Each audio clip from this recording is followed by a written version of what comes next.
Well, hello everybody, and welcome to Bugbear's Basement.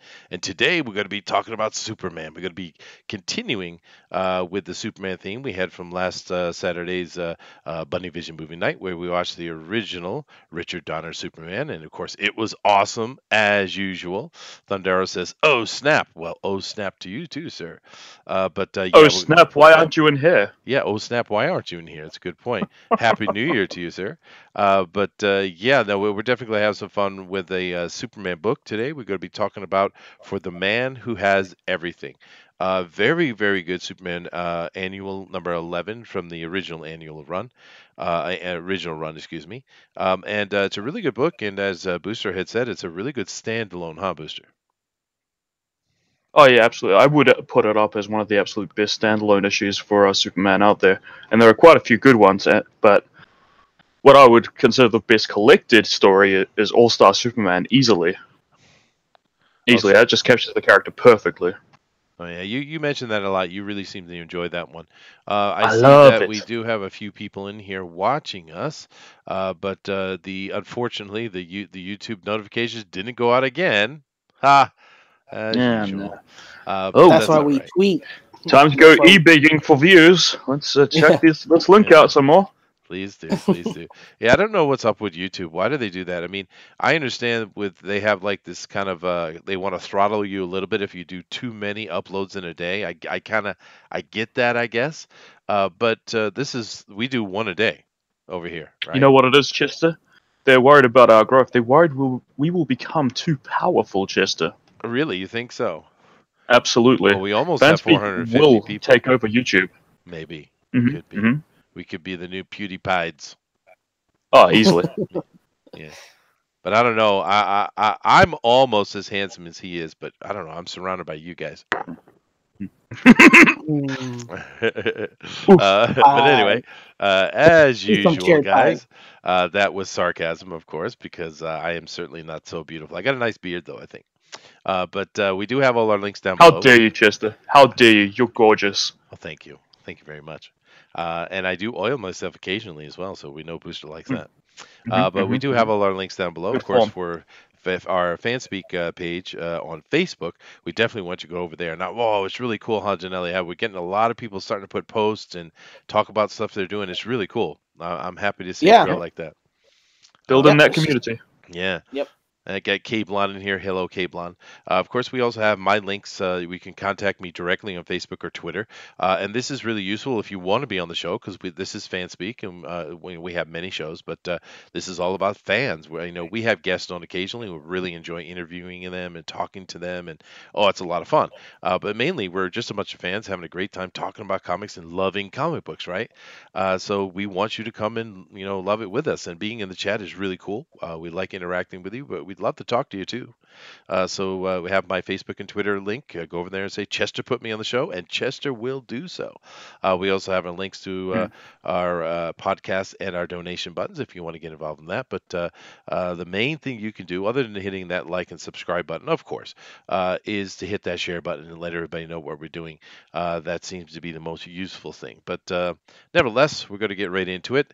And of course, we've already been chatting a little bit amongst each other. And I know for me, it's a bit of a gray day, but I do have my hot cup of coffee, and I'm sitting with a couple of friends, and my family just took off. My son is heading back to university today, so they took him up to the city to get his bus, and he's going to be buying a pair of What's sunglasses too, I think. what's the Japanese university like? Has he come back with half his hair chopped off and got banging on about socialism?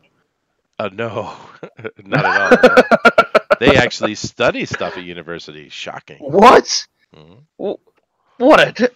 Oh man, that sounds disgusting. Yeah, but to How are be they supposed to know that Orange Man is bad without being smacked over the head about it 100 bloody times? true, but to be fair, the average Western university or college goer would not be able to hack a Japanese university. Now, those guys who take the sciences or the more strenuous studies, they'd be fine, I think. But the average college student in the West now seems to be quite low educated, and dare I say, low IQ.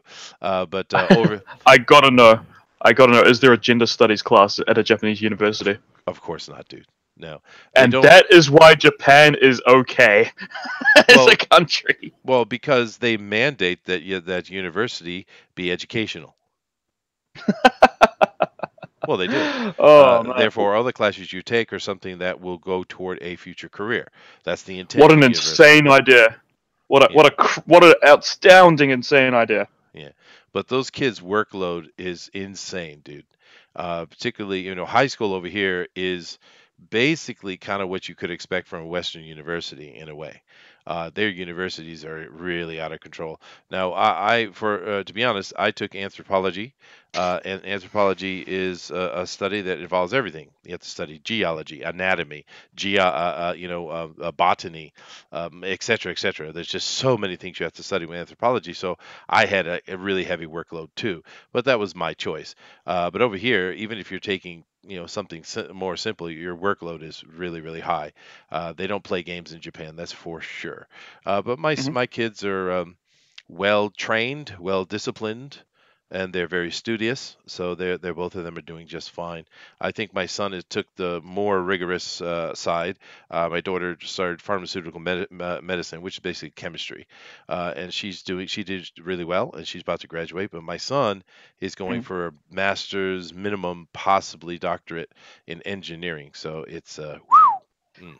Did you say to your daughter, "You become doctor, go to university, become doctor"? No, actually, I tried to get her to be an animator. I mean, or an illustrator. Oh, She's an amazing artist. That's what I wanted to do because she's really good at it. But she's no. I was like, okay, what you're supposed to be a Japanese dad? What is no, this? dude. There's nothing Japanese about me, and I mean that literally. Uh, but anyway, enough of that yabber. We just want to give a few minutes to let people come in. And we got some of you in here. Please hit that share button if you can. But let's go ahead and move into our news first, which we always do before we get into our reading of Superman for the Man Who Has Everything. Great book. Hmm. Good choice. Good choice Right. this week, I have to say. Let me Oh, go over here thank and you. share with you guys so you can see what I have up here for the news today. We got a few very interesting articles. We like to mix it up with some things we kind of can be angsty about, in fun, right?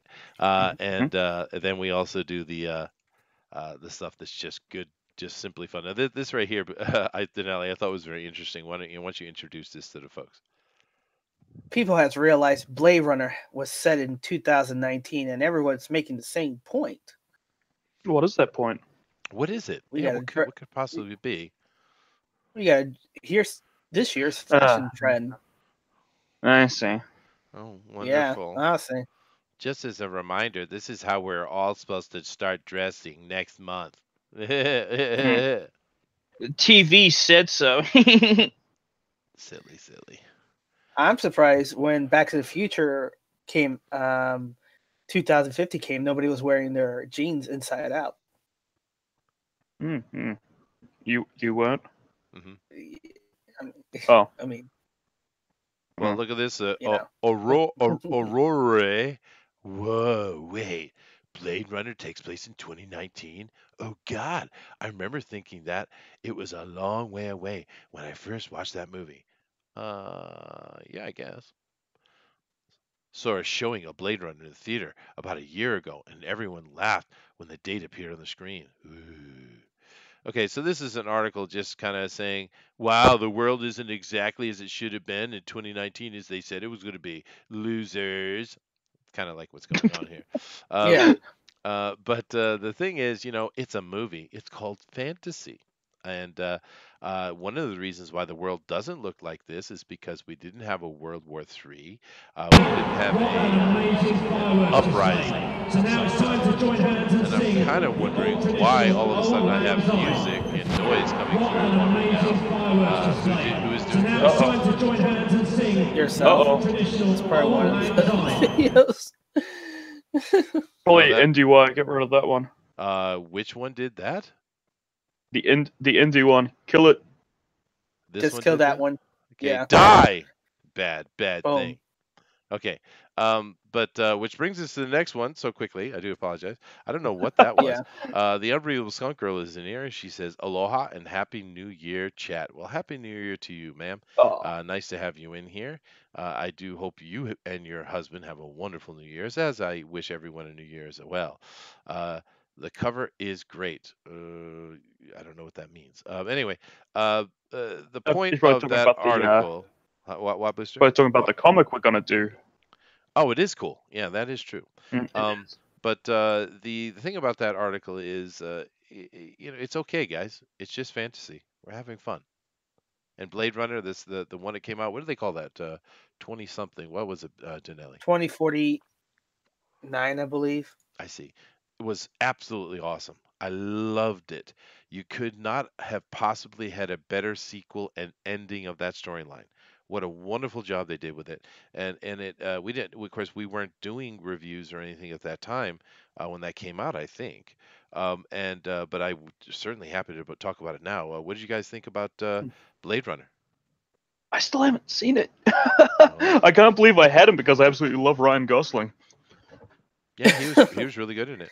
What did No, you think, Danelli? Yeah. no, I enjoyed it. I mean, like, I enjoyed the first one as well. I was kind of say, well, uh, it's a kind of like a movie that makes you think a little bit, and Hmm. it wasn't super action packed. It was more of a slow taking story that I guess it didn't catch on to the audience.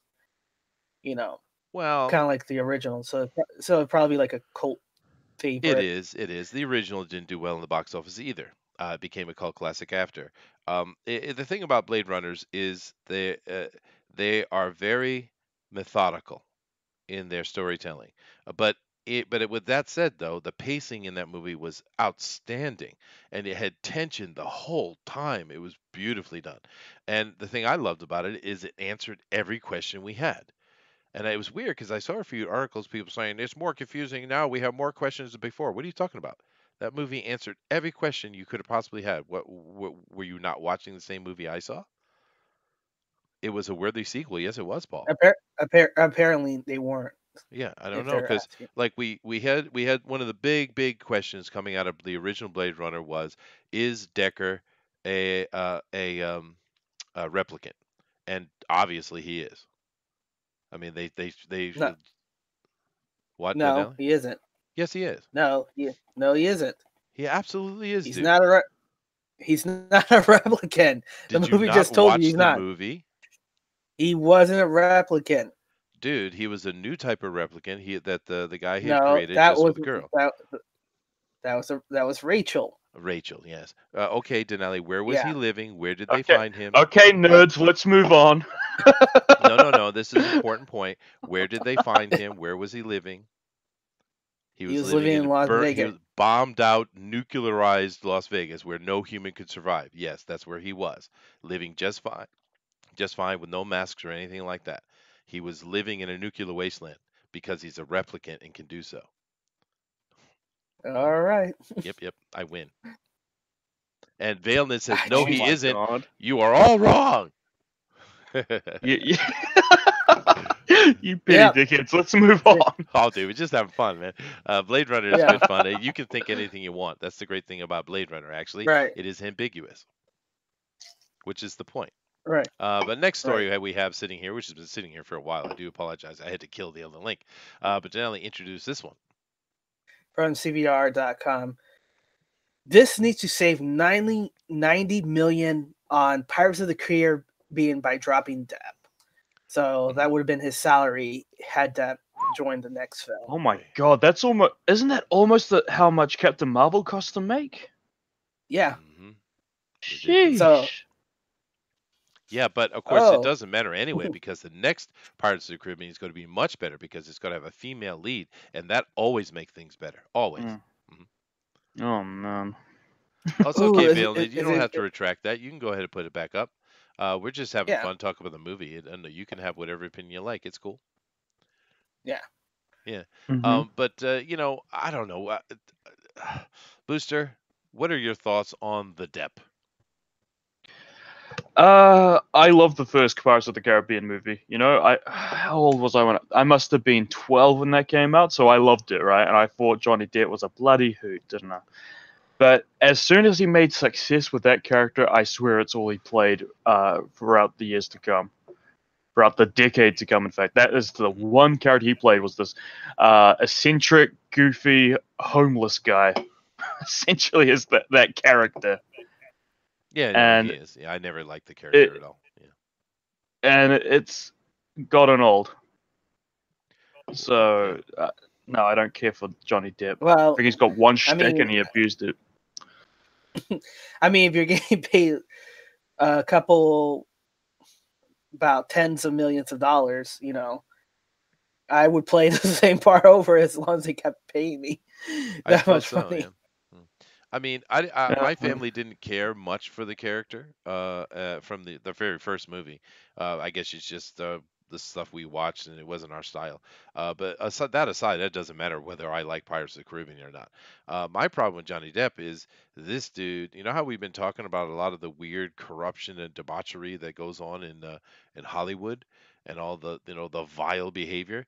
Johnny Depp is one of the darkest, dirtiest bastards in Hollywood, dude. This guy is really bad.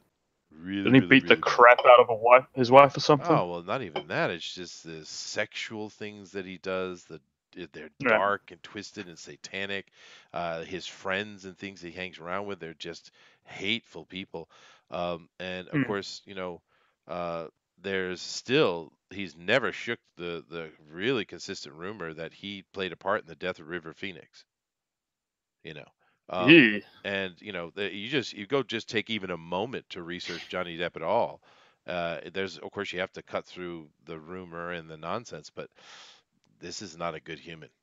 This is a bad human. Yeah. Yeah. So Mm. but anyway, good for them saving money, and they got to go with a female lead. Hopefully they don't make it political and just have fun with it. It might be good I'm sure because it'll be crap. well, you never know. These are for kids, and that's cool. Yeah. I have no Yeah. problem with it. And it just But depends because there's nothing wrong with the female lead. It's just don't make it political, and you're fine, right? it's just how much money do you bloody need to be in a movie? 90 million's ridiculous. Oh, dude, you want to talk about money? Go talk about friggin' what's his face there plays Tony Stark. That guy got Yeah, money. yeah, Robert Downey. He has It's $100 million. At At what point least. do you just become a greedy asshole? Well, ding ding. But I guess there is no such Well, thing. Yeah. I can't say asshole. Ding. Denali's going to get upset at you. You said it twice. Derek Tyler's here. He Well, says hello, hello, and I say hello to you too, sir. Dave is in I'm- here, and he I says thought that was shiver me PG. timbers. No, I don't think so. Nope. Denali is No. very, very strict. Just understand that. Yeah. Oh my gosh. It's okay. You owe us like about $1,000 right now.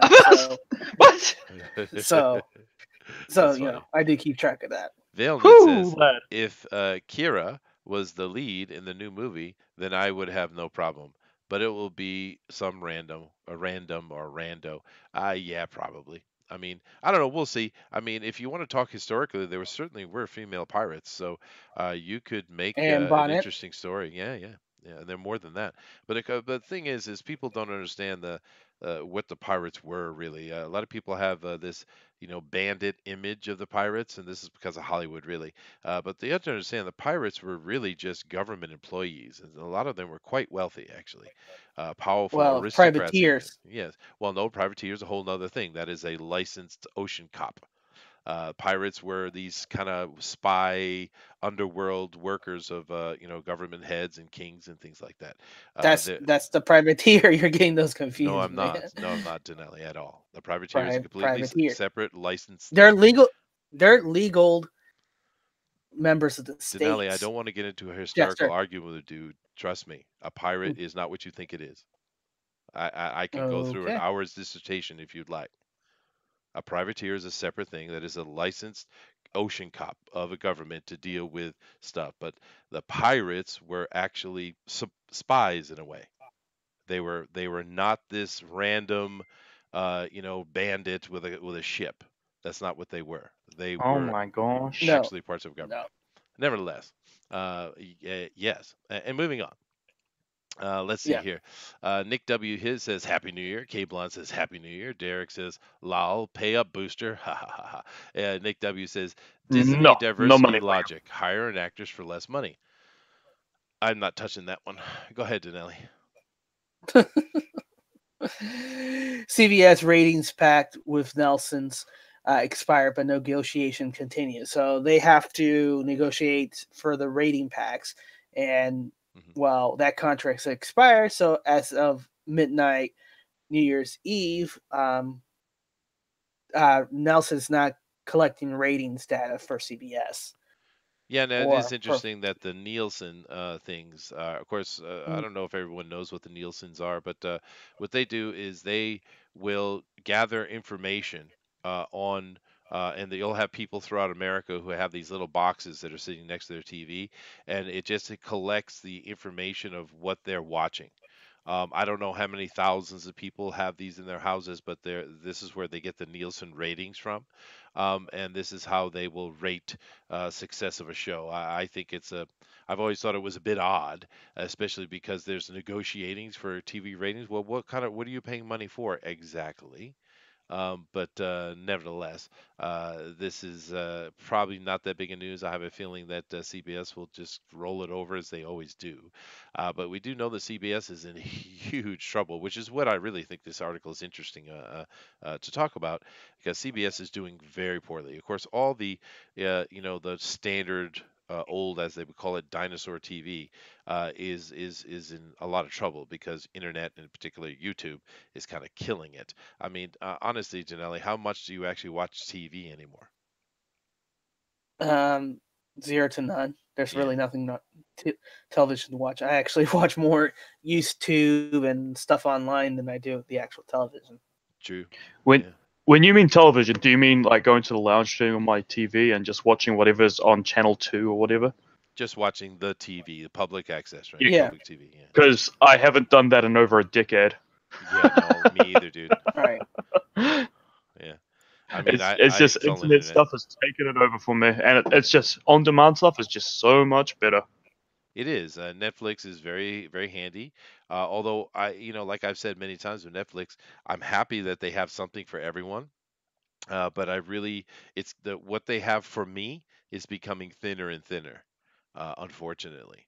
I don't know, Hulu. I used to have Hulu, but they just couldn't keep up with Netflix. My family also uses Amazon Prime, but it's the Japanese side of it. So, and I never use it. So, but they like it. So I don't really know. But yeah, these old TV, standard networks. I have a feeling that they're going to really have to adjust themselves. And we see ABC is trying to do that. Of course, Disney with their Disney Plus. And I'm kind of wondering what they'll do with ABC, to be honest with you, et cetera, et cetera. It'll be interesting to watch, I think, going forward. But CBS is really hurting themselves, and they just shot themselves in the foot real bad with their unwanted streaming service and trying to launch it with Star Trek Discovery, which was absolutely abominable. I mean, I didn't see any support with that for that anywhere. Even those so-called progressives who it was made for didn't seem to care much for it. I don't know. But let's see. K says so. The Superman Annual 11 is about 39 pages long, with a pin-up art of Superman in the back. Yeah, we're going to get to Hmm. that very shortly. We always do a little bit of the news. We try to do it every day, but we're going to get to that after a couple more stories here, and it is a great story. So we're looking forward to it. But anything else on this, Denali or Booster? No, not at all. Yeah. No, I like my Netflix, and I actually do like the DC Universe app. Well, there you go. There you go. Yeah. Cool. Well, I mean, there's going to be success here or there, right? This Hmm. right here is really kind of sad story, Denelli. Yep. $100,000 worth of comic books stolen from the storage units in Las Vegas. Mm-mm-mm. It's got to be someone they know because, I mean, how else did they know was in there? Or someone just randomly Right. going after storage units, I suppose it's possible. Yep. Three That thousand comic books and collectibles. Crazy. Mm-hmm. right. The crown jewel was the Amazing Spider-Man. He had the entire run, 1 to 700, volume 1 and 2. Wow. Wow. Jeez. 20-year collecting. Yeah, there's not much information here, just simply what was taken. We don't know anything about who or whatever, but it sounds to me it must be someone who knew him. It Oh, must. Yeah, that's just depressing. Yeah, it is, dude. yeah. That is a Some, lifetime of just collecting, just gone. yep. And then some of it also belonged to a charity where volunteers dress as superheroes and deliver comic books to children. They stole children's comic books that are in the hospital. Tisk, tisk, tisk. Yeah. Tisk. Yeah, dude. It's sad news, and hopefully they'll get to the bottom of it somehow or another. But I kind of doubt that the the LVPD is going to put a lot of care into worrying about comic books. Mm. Yeah, unfortunately, they have a TV show to do after all. Hmm. Uh, Yeah, but you know what I mean. But I do remember one of the things that kind of sparked in my memory from this was, a long time ago, decades ago, I sold a big chunk of my collection for about $30,000. And I kind of wonder what it would be worth today if I held on to it. But because I had a lot of those amazing Spider-Mans too. Not that whole run though. Geez. yeah. J Pot Studio says insurance scam. Maybe you never know. Well, who knows? Because I mean, I guess it could be random, just some thieves breaking into random storage units, but it seems so unlikely. But anyway, this is just Right, a simple little news article, and it's the we're all comic book fans, and we can feel the pain of that. Mm, right. it is a lot of money, Cable. It's actually news.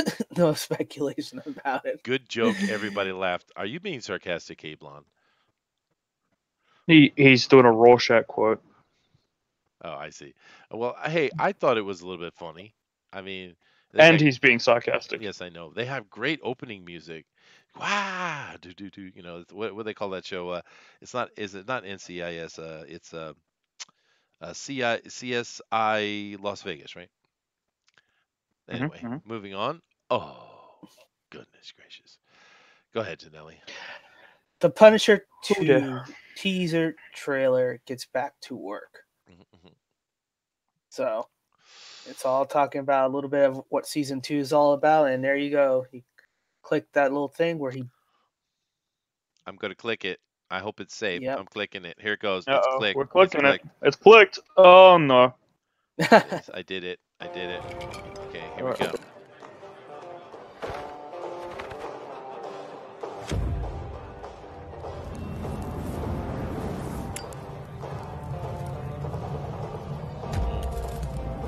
He's got a bullet on his keychain because he's badass.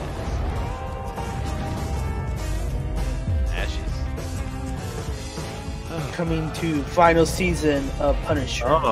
Oh, who cares? The show. I just. Wow, I didn't. what? That's What? it. That did what? What? Oh, That's the teaser. It was It there was to my- tease you, Chester. Yeah. I didn't Are- tease are me at you all. It teased? made me not interested. Cape Line, yeah, I know there's a Miami one, but there also was a Las Vegas one. It had Ted Danson as the boss. That was Who's the boss? no. Ted Danson was the boss of the CSI team in Las Vegas. Mhm. But that sucked. God. Well, what do you expect? The whole first season sucked. Oh no. I- I liked it. My wife and I watched that with my wife, and she enjoyed it actually. Now, once again, I Yeah, said but before you're watching. wrong. Well, maybe, but watching something with my wife and her enjoying it makes it more enjoyable. I've said that before. I acknowledge that, but Aw. I didn't mind it so much. And yeah, that I don't. Okay, but we know the problem is we talked about this the other day, huh, Denelli? That we know they're Yeah. going way political with this because he's going to be fighting those nasty white supremacists. All right, but that's probably coming from the same people who said that made an article about Kingpin being an allegory for Trump, which I never saw in season 3. Neither So I think they're just doing the clicks thing again. But I also, on the other end, though, I wouldn't be surprised if he ends up fighting an alt-right Nazi sort of guy in season 2, because we saw a right-wing extremist in the first season, right? The bomber kid. that's true. Yeah, And it was all silliness. and to be honest, you can do that right. You can do that well. He just needs not to be so political, hitting you in the head with the So on the politics. nose. Well, And there's it's all this subtly. anti-gun nonsense in a Punisher show. Hey, he should have just been blasting people away, Yeah. like he was in Daredevil season 2. Nick W. Did the "Who's the boss" joke go over Chester Busby's head? Maybe Nick. God. All right, coming up here. Next one. yes, it did. The draft of Aquaman was pretty political, according to James Wan. Wow, I'm glad they changed it, huh, Denelli? So what's this article talking Yeah. Oh. about? So the first draft, at the beginning of the movie, if those who watch Aquaman were talking about the environmental issues and Ohm being super nationalistic. Can we see an Atlantean get his neck caught in a bloody some recycling? Oh, that'd be hilarious. And talking about more about the wall to wall Atlantis from Oh everyone. my gosh. Oh, I see. I haven't seen the So movie yet. We gotta build a wall, and the Atlanteans are gonna pay for it. Yeah, I don't know But what they the whole just gotta deal with the swim wall over is. it. What the hell? We do realize that where walls were built in the past and even present, they actually work really well. So I don't know what all the nonsense about the wall is, but whatever. Politic. I'm glad he sounds like he toned it down though, right? I mean, Denali, you've seen the movie. What did you yeah, think? he did. Was it bearable, or was it just, or was it well done? You could tell from the beginning of it that you at first they were going to go, oh, this is going to be so politicized, and then it took a back seat. So I think all the reshoots that they were doing, and trouble things that were reported on Aquaman were actually them getting rid of all this political nonsense and refocusing, reshooting the movie to focus on the quest because the first part of it is just disjointed from the rest of the movie. So I see. I think they didn't. I think they did shoot this movie, realize how bad Justice League and the other movie tanked, and saw how well Wonder Woman worked. That they told him, no, get rid of all this political nonsense and make a fun movie. hmm let's see here. DeWolf says that not Rorschach would like to come on. I can send him a link. Oh, not Sure. him. No, I no, don't no, know no, who no, no, no, no, who no, no, is no. not Rorschach, DeWolf. That's K Blonde in the chat. Let's just humor him. Just tell him the link got lost in the mail. Okay. John Dillard says, "Hi guys, Happy New Year and all that." Oh, thank you, John. You got to be nice today, John. You got to be a sweet John Dillard game in the system, or you got to be mean, nasty one. Nick I W think that says, it was his one nice day statement "Probably, of the day. probably. He Yeah. can't. He Yeah, can't stand more than that. He starts to crumble in the dust otherwise." yeah, Um, yeah. yeah. Nick W says, "Has Warner Brothers learned to write films for a global audience? Foreign returns are up. It sounds like people are enjoying Aquaman. Cool, dude. So rock on, man." Yeah, Yeah, it surpassed Suicide Squad in money. That's yep. not hard to do. Suicide Squad They, did pretty well. Did it? well, That movie was awful, dude. It was It was really awful, bad. but people were hyped for it because it had a pretty good second trailer. Thundara is whacking people. What are you doing, dude? He said, "I am here, you." I heard that. He's not happy with you, Booster. Um, okay. Let me see here. Anyway, moving on. You guys take care of that yeah, behind the scenes as you like, okay? Moving on to this next thing here. Spawn movie reboot will be dark, ugly. Todd McFarlane. Well, come on. Let's write this a little better. God, Tom Dark Chapman. Ugly. Oh, okay. So it's gonna be Tom McFarlane dark assured that and ugly. Todd McFarlane assures. Let me fix it for him. Go ahead, Denali. Look, I was going to say Todd McFarlane assures that the reboot will be dark and ugly. Would you say gritty and noirish? Well, yeah, see, Todd McFarlane has also assured us that this movie would come out eventually. oh, I'd like for a decade at least, Yeah. Um, but but I know the joke that's going to come up, but because Warner Brothers screwed that up with the DC universe and making everything too dark and gritty. But honestly, it's Spawn. How could it be anything other than dark and gritty and ugly and disgusting and debased and depraved, etc.? It is Spawn, right? No, Uh, no. The first draft that was leaked about Spawn was Spawn riding a unicorn with rainbows. He says, "I am the General of Hell riding on a unicorn on a rainbow, okay, but this guy's been shooting chains promising. of love." Well, he's been promising this stuff forever, dude. He keeps going on and on and on and on and on about Spawn. He's going to do this. He's going to do that for more than a decade. I should have said decades, because it just never happens. But it looks like there is something actually happening finally. So we'll see. If it's cool, it's cool. The last thing though that I want, so you guys have anything else to say about a possible Spawn movie that might never come? If it comes out, I'll watch it. If it doesn't, I'm not gonna cry, spill milk over it. No, no, we've gotten used to that fact that it's just a non thing.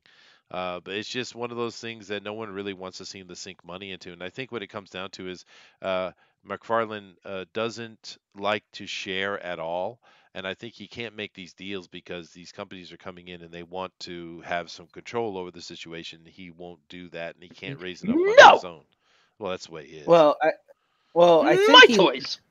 I think he did let them control with the first movie, and that's what we got.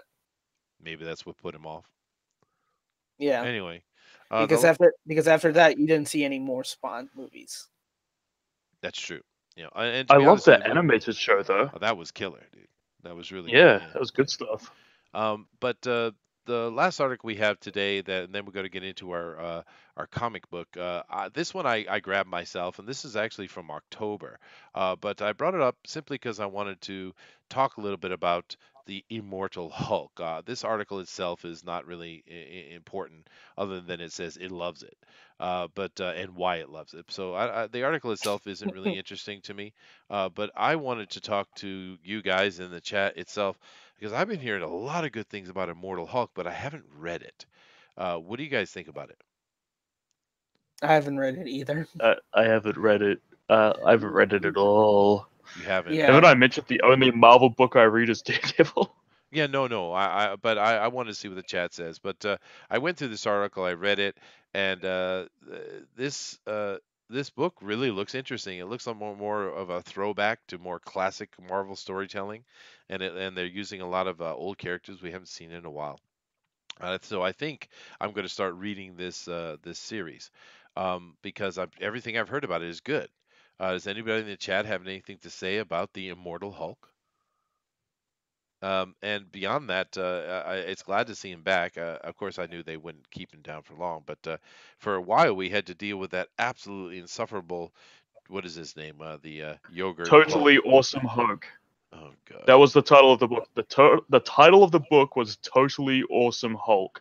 That is how out of touch these guys are with their audience. It's Well, ridiculous. what I want to know is why do so many of these Marvel writers and editors write characters who are supposed to be geniuses as absolute morons? See, this is confusing to me because he was supposed to be Because that's so wacky. yeah, but he's supposed to be like the third smartest person on the planet or something. I can't even remember his name. It's like Cho Hulk or It's whatever his name. supposed to be. He's so Yeah. dumb. It's like Miss Marvel. It's like Squirrel Girl. It's like I mean, all of them. Wasp. They're just written as absolute morons. There is no And why are science going the on. why are the smartest people in the Marvel universe at the moment all children? You know, The most intelligent person in the world in the current iteration of Marvel is supposed to be Moon Girl, an 8-year-old black girl. yeah, that doesn't make any sense because that book is stupid. It's for kids It's though. ridiculous. Now I don't. Yeah. Now a lot of people get upset with all the gender shifting and racial shifting and stuff, and I get it. Moon Boy was never particularly popular, to be fair. And Mhm. changing it over to this human instead of this some Mhm. weird, you know, Australopithecine type of character that it originally was. I don't have a problem with that. I think it's probably a wise move. But it's written for children, so if the kids like it, rock on. I want to see more kids book, but the problem is I don't. I read a couple of them, and it's supposed to be for kids, but it's not really, and that's the problem, right? If it was a true kids book, it would be cool. But that's not what they're doing. But unfortunately, that's a real big problem in Marvel. We all know this. This book, unfortunately, though, one of the things this article has been talking about is the absolutely mountains of research that Al Ewing has been doing to write this book. This guy has gone back and he's read every Hulk there is, and he is tying every little bit of minutia into this story, and that is what we want to hear. That is wonderful. I got to read this, so it's cool. This is someone we doing the research, doing the work to be an actual writer, you know. So I just wanted to mention it. I don't see any comments coming out of the chat so much. Let me come over here. I guess Booster, okay. He was great as a supporting character the minute all new Marvel rolled out because around he became Pooh. Okay. hmm and done. All right then. So nobody has an opinion on the Immortal Hulk, but I'm going to read it. So enough of Well, I this. hope for your sake it's good. So do I. So do I. Anyway, so Well, let's go ahead and move over, I guess, to boom. Yep. Yeah, boy. Boom. Now, um, this book is a really good book. It's a lot of fun. But of course, as usual, when we do on Bugbear's Basement, what we want to talk about, of course, we're going to read this and talk about this book, but we want to talk about Superman himself because that's what we're doing, right? So let's start with Denali talking about Superman. Okay. But first, I'm just looking at the price for this annual. What's the price? $1.25. Yes. I was Approved. Good What? observation. Oh, thank you. he's I very was, loud. I was a wee high school boy at that time. And who has joined us? This is Cassidy or K Blonde from the chat. I just doxed him. Hello, K Blonde. How It's you doing? fine. Yeah, you got to turn your volume doing down a good. little bit, dude. Yeah, Sorry. of your microphone. All right. Well, What now? hello to you, and I see the price. So, Denali, continue. Tell us about your opinion on Superman, please. Well, Superman is the person who tries to do the right thing to be an inspiration. If Batman tries to stop crime through fear, Superman is the one who's tried to stop crime with hope and betterment of everybody. You know, that's his goal. That's why he doesn't use his power to his full extent. If he wanted to be a tyrant, if he wanted to be fear, he would use all his power and unleash it and be like, I'm now the ruler of Earth, and you're going to do what I say, or else I'm going to destroy each and every one of you. You know, True. and then there's he'd be a very villain. few, right? Which, you know what? That's what they're doing in today's comics. Yeah, Because that's how- Riri Williams comes to mind. Yeah, sure. Yeah, and that's what you're seeing in the minds that they've forgotten what a superhero is. Inspiration of hope, you know. It's like, how can you? They don't know how to make a character that is good, you know, that is wholesome anymore without having problem or damages or, you know, issues. And the only thing I could say is because they don't have life experience, that they don't know what good is. They can't write about it. Well, there you go. And Dave down here mentions Injustice, yes, but once again, that's another one of those stories that's always trying to make Superman bad. I don't like Injustice. I like Mike's art, but I do not like Injustice because that is not my Superman. But hey, if you guys like it, have at it. Well, Kay Blonde, first question I have for you is, are you blonde? How It's pretty. how's the No, level of my voice? Oh, the level of your voice is fine, but I'm kind of curious about your blondness, really. It's Polish. Well, that So didn't I'm help not at blonde. all, dude. The name is Polish, is what he's saying. I see. Name's Polish. Awesome. Mhm, So, mhm. well, how are you Anything doing, man? else? Tell us a little bit about yourself. Kind of a person who's really into comics at some points, but I'm also like Alan Moore's comics kind of like got me into it Uh-huh. mostly, and then Punisher, of course, which I'm kind of down about the series, but Alan Moore's use of panel structure and storytelling. I mean, look at that cover, man. I don't know if Dave Gibbons did that, but it's like it kind of shows you exactly what the story's kind of going to be about. It's like Krypton's in the background, but then like Superman's completely helpless with that spoiler alert, the Black Mercy, correct? The Black Mercy. Black Yep, Mercy that's and the one. Mongol. Yeah. Yeah, and when you look further into the comic, the gutters of the panels, the gutters which are between the panels are all red, Yep. signifying that did it ever signify that the Black Mercy was drinking his blood or something? Well, they I don't think so, suggested it's but it feeding was on killing him. him. Yeah. Yeah, it's definitely killing him slowly. Yeah, it's I just always, I mean, I read up all of Alan Moore's work and plan to be a good enough comic book writer. Although, I mean, I know the artists who draw my stuff, it's going to be good, but at least people say, "Oh, look at the pretty pictures and stuff." Sure. Okay. That's confidence. I love to But see that. Cool. So, what but brought yeah, you I'm just looking over over to the. this? What brought you over to this indie revival that's going on? How'd you get over here and get involved with all the things happening in this community? I picked up a comic book, didn't like it, wanted to draw my own. I see. Well, it's a good place for creators. That's sure. There's a lot of excitement, a lot of enthusiasm going on, a lot of opportunity. So, it's a good place to be. That is for sure. All right. Well, then, so you've already told us what you think about Alan Moore in this book. Tell us about what you think of Superman in general, please. He was the first. Mhm. No, like the first kind of like publicly recognized superhero. Everybody loved him, and then man, it just went from there. I can't tell you how much the.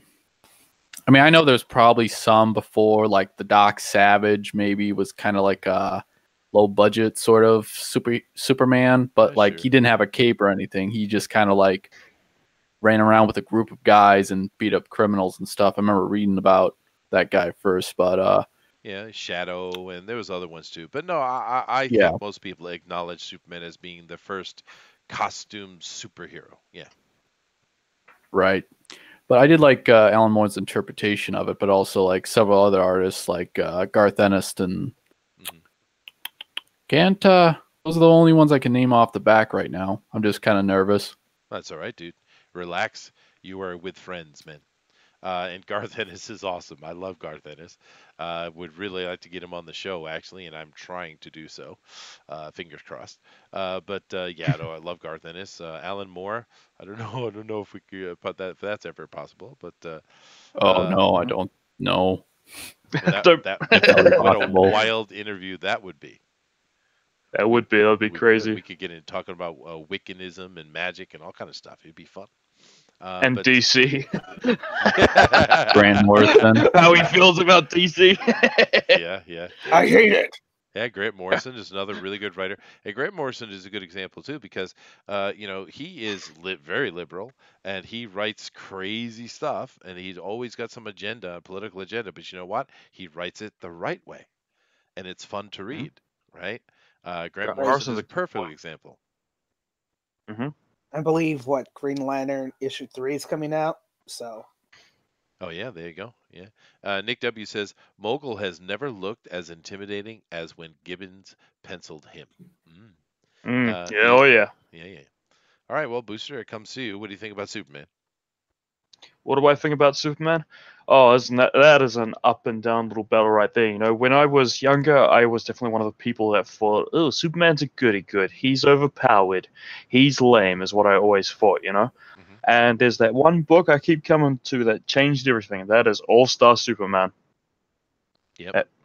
book I keep bloody raving about because it absolutely encapsulates everything that is great about Superman. You know, from his attitude to this kind of this holy symbol of hope and wonder and all that jazz. He's just a wonderful character. He's just a guy in a big city from a small town trying to do the right thing by everyone, and he is a character anyone can look up to. Yeah. Well, Uh, Superman is the embodiment of responsibility. mhm. That's what he is. And I see over here, Derek Tyler says he hates Marvel too. Also, talk about Alan Moore. Well, there's a lot of them. Of course, Didio, who's in charge of DC now, is they kind of worship at the temple of Frank Miller. And we know Frank Miller's all about Mhm. deconstructing superheroes. He hates superheroes. He's just this angsty, angry person who wants to tear everything pretty down. Now, it works really well in some of the books he writes, right? It's an interesting story, especially with things we saw. For me, with like Daredevil and Batman is a very similar Wait, character. But yeah. we have a lot of those people. The problem is, um, there's too many people worshiping at the temple of Frank Miller, and it's not good for superhero comic books.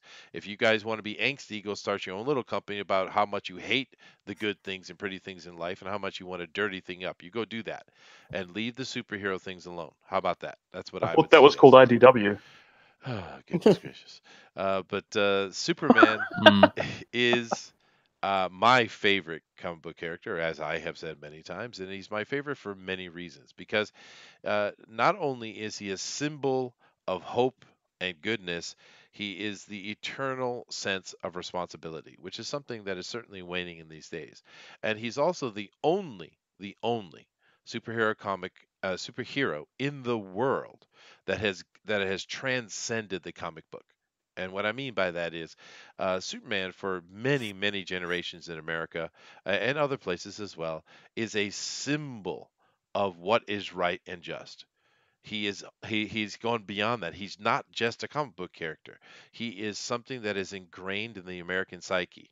That's why we have him representing all the ideals of America. We have him shaking hands. Somebody, George Reeves, I think was one I was in my head, shaking hands with Mhm. presidents and stuff. It is he is more than a superhero comic a character, and nobody else, no other character has gone to that level. And it's Right. unfortunate these days that so many people, Bendis, want to destroy the concept that is Superman. Bendis. Bendis. Anyway, that's why. That's why. Saturday's movie was awesome because it yeah, showed the quintessential Mm, Superman. It yeah. wasn't angsty. It wasn't conflicted. You know, he knew what he was doing, and you know, he felt pain because he failed saving the person, yeah, That was but he just didn't about feel. a perfect Superman movie. it's pretty near. Yeah, Yeah, and that's and why. That's why his motto was always truth, justice, and the American way. that's right. And you know what? He smiled. My goodness, Yes. he smiled a lot. And what a smile it was every Yeah. time he did it. I was like, whew, Whew, goodness gracious. No, whew, Christopher Reeves lad. was perfect Superman. He was beautiful. We love him. And we got to do? We have to do the second one time for a Bunny Vision movie night.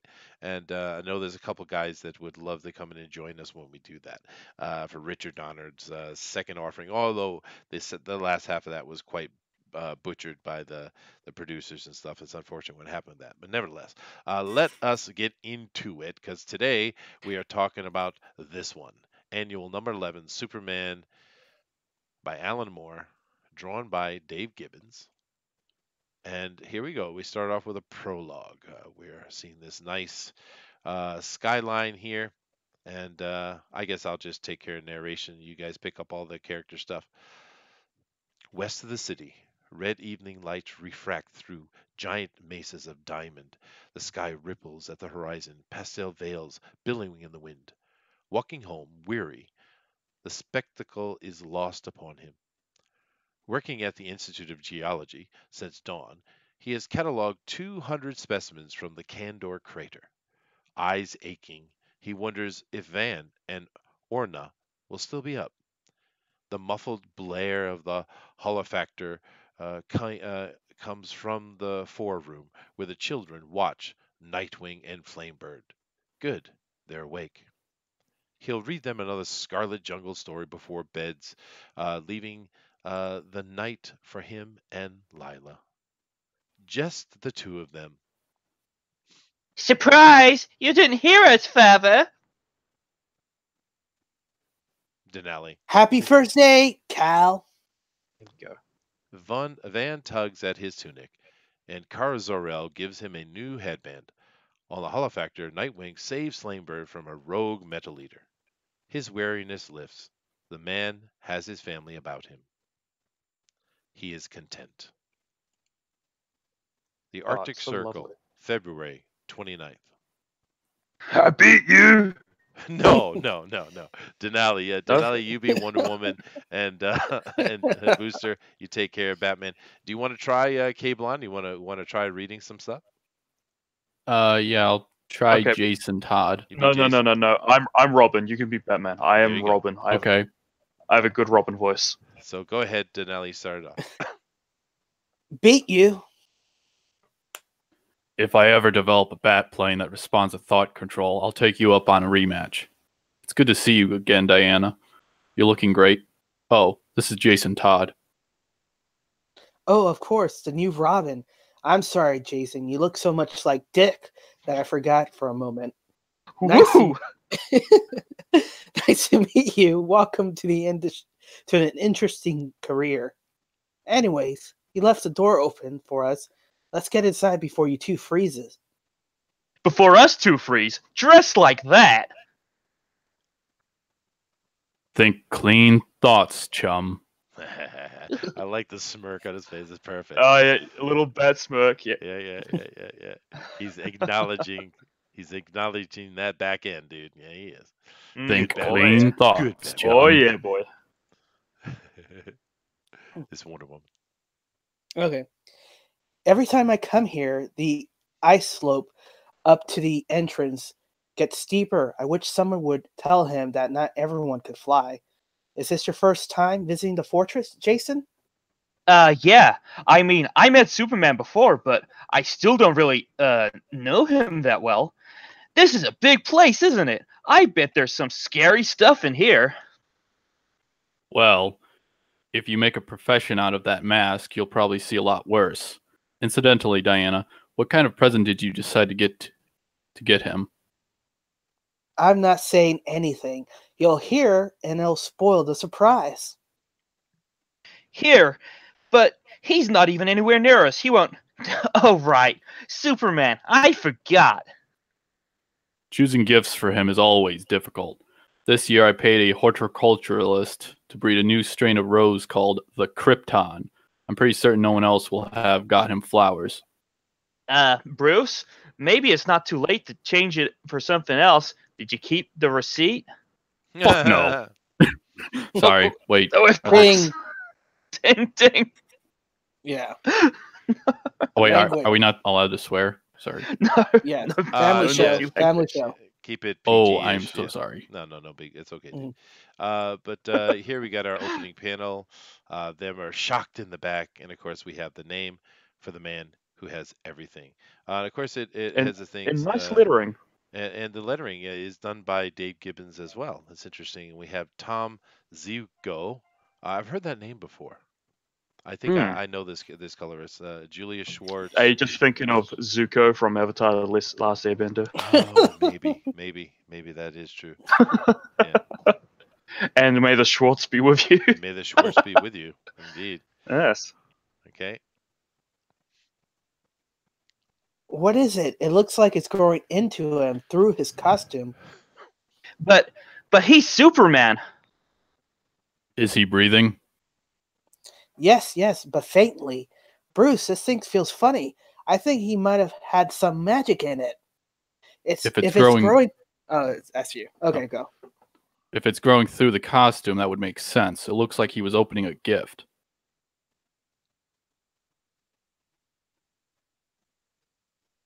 Jason Booster. Todd. Bruce, listen. If something's done this to Superman.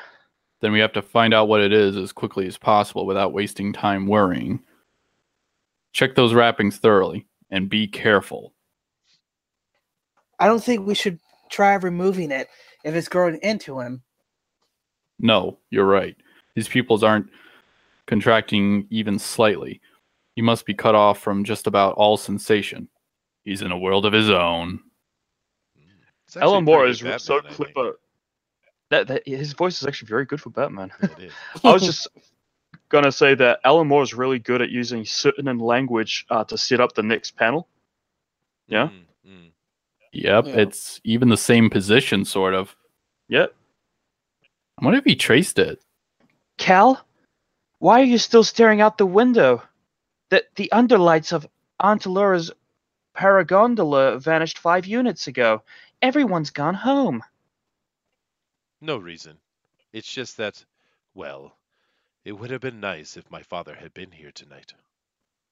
Well, I invited him, but when I told him Allura and Kara would be here, he said he was busy. He's so unreasonable, Cal. I know he argued with his brother, but Zor-El's been dead for 3 years now. And my father still won't speak to Allura or Kara. I know it's stupid. A stupid argument over politics. Yes, well, it isn't exactly difficult to argue over politics with Jor-El these days. Why not visit him tomorrow after work? Just don't worry about him tonight. It's your first day. The Robutlers. The Robutlers? Yep. Butlers, yeah. Okay.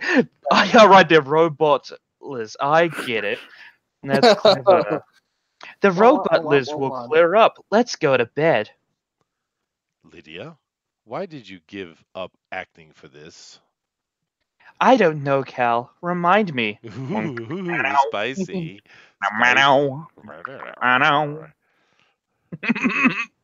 Who wants to do Cal's father? All right, go ahead. Oh yeah, Pete. I got. You want to do that? Go ahead. Anybody's fine. Oh, okay. Oh, it's you. Good to see you, son. Come inside. I'm out on my glass forest terrace. Some friends of mine are out there. They're just leaving. How are Lila and the children? Van and the little Laura? That's Orna, father. Orna. Yes, of course. You know, I always thought it was a shame you didn't name her after your mother. Oh, this is His Reverence Loram, and this is Major Daxar. My son Cal, gentlemen. Oh, yes! The one who married the actress! How pleasant to meet you! Yeah, that Sure. fits. Yeah, it does. Jor, we have to leave. You'll address the rally next middle day. Of course. Safe journey home, my friends. Oh, yes! I'm sorry. Now, I'm sorry I Cal. got too into it. What can I do for you? Incidentally, I'm sorry I missed your first day yesterday. Something important came up. You know how things are. I'm not sure I do. That Loram, isn't he the one who runs the Sword of Rao sect? Father, what are you doing talking to people like that? Cal, Lorem has a lot of people behind him. People with influence. The old Krypton movement is to have any political strength in the chambers. Old Krypton movement? You're really going through with that? Someone has to. Look around you, Cal. What's happened to Krypton? There's a drug traffic in Glorum, Salts, and Hellblossom coming in from Urkal. There's racial trouble with the Bathlow Island immigrants. Father, Krypton is changing, and the change is difficult. Extremist political groups aren't making it any easier. And grubbing for rocks in the Candor crater is, I suppose? I had great hopes for you, Cal. That isn't fair. Well, when has anyone ever been fair to me? Was it fair that I was forced to resign from the Science Council? Was it fair that the eating sickness took your mother? That was 20 years ago. I know the Science Council treated you badly, but... Badly? They implied that I was insane. All right, so my theory was incorrect. I believe Krypton was doomed and I was wrong. Does that give them the right to push me aside and let society fall to pieces? You know, I hear the campaign to release the Phantom Zone criminals. Unreasonably severe punishment, they call it. Father, sometimes I think you wish you were right. I think you wish Krypton had exploded after all. I have to go. Whew, that was Angsty like anger, brutal. anger. Ugh. It's just a matter of time, a matter of putting the pieces together. Hmm. Oh, this is Batman. Yep. Sorry. Oh, sorry. I think it's safe to assume from those wrappings that Superman received this thing as a gift. But how? Jason? I guess the U.S. mail doesn't reach this far. Listen, it was to be alien in origin. I know that's a lot of alien culture sense and give. I suppose he must have a teleportation channel, although he's never mentioned one. Perhaps he doesn't use the channel often, just once a year when it's his birthday. It's possible. Some grateful world may have sent this as a gift, unaware that it could harm him. How remarkable you animals really are. Almost intelligent, aren't you? That's exactly what happened. Except for one or two minor details. No. You should do it as the Bane voice. Oh, Except yeah. for one or two minor details. There you go. There you go. Firstly, I knew precisely what I would do to him. Secondly, it was not intended as a token of gratitude. What is it? I don't know. Start to move away slowly. Perhaps we can play with time. Play for it. What exactly is that creature? Do you like it? It's called a Black Mercy. I traveled a great way into the Tangled Zones to locate it. Oh, and please tell the little yellow creature to stop shuffling. It distracts me. It's something between a plant and an intelligent fungus. It attaches itself to the victims in a form of symbiosis, feeding from the bio-aura. And what does it do for them in return? Why, it gives them their heart's desire. I'd say that was fair, wouldn't you? It's telepathic, you see. It reads them like a book, and it feeds them a logical simulation of the happy ending they desire. Of course, its victims could shrug it off. They just don't want to. Oh my goodness. All right, hold on. I could have done a serious voice, very intimidating, bold Mongol, but no, you asked for this tonight. No, that's perfect. But it It's fits funny. as well. Okay, I'm going to skip ahead a few pages here because copyright and stuff like that. But this, this is a good Yeah. point to stop and talk about it. So Denali, what do you think about our story so far? How do you feel it's written? How do you feel about the pacing and stuff like that? While I go do what I do here. Hold on a second. All right. I mean, the pacing is Alan Moore. With anything with Alan Moore, the story is going to be strong pacing. That's one thing he excels with. But like I was kind of mentioning earlier off stream, there was a lot of politicalness in this story, as you can see, and there are allegories of what was going on with the time, and even now it's a timeless political issues that's been clashing. The new way of thinking versus the old way of thinking. It was better with the old way than what it is with the new way, but it's kind of in tune to these groups that are not that are similar but not similar enough to what they are. They're the Earth world analogies, but I feel that, again, you mentioned it's a kind of like a foreshadowing to the next panel, and I think Superman is getting a hint of that in these things where he's like, maybe this isn't the right world. This isn't quite right because it feels too familiar. And I kind of felt as well that this is way too familiar, but it gives us an insight of how Superman sees the world as he's trying to save. He sees all this infightings, and he's trying to kind of help it and be a leader. but that's how he sees the world right now. These issues, these statements. He's basically the man in the middle trying to balance. Going there's truth on both sides and faultness on both sides, and it takes both sides to kind of work together. As Um, always. yeah, It's interesting. This book was written in '85, obviously coming from a mind of someone older. And the same politics keep coming back round and round and round, don't they? Mm-hmm. What do you think about the book so far, Booster? What I think of it so far, we got a lot of back and forth between Superman's mind and the what's happening in the real world, and it's done very well. And we've got this interesting take of this grumpy old Jor-El. Hmm. This is supposed to be a world that Superman would love, but it's actually becomes fairly miserable, doesn't it? As Oh, yeah. as he furthers more and more away from the Black Mercy, and just seeing this depiction of his father, just absolutely ashamed and punished for everything that he's done. It's very sad It for is that, sad, but and it makes sense, right? Because, yeah, they were chastising him when he was saying Krypton is going to blow up. Oh, you're not right. You're incorrect. You're head of the science mhm, division, but hey, what do you know?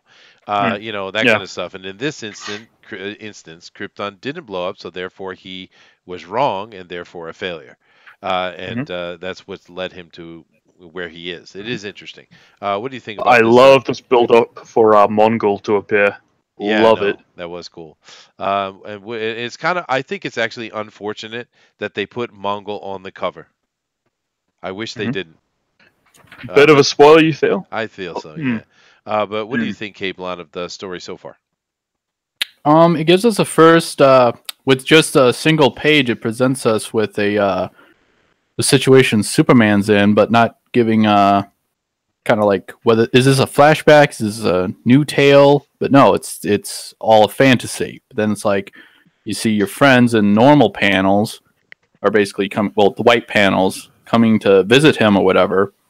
I just kind of think that maybe I mean that big splash page, yeah, that was pretty good, but I think it could have been best if it was on an odd number page.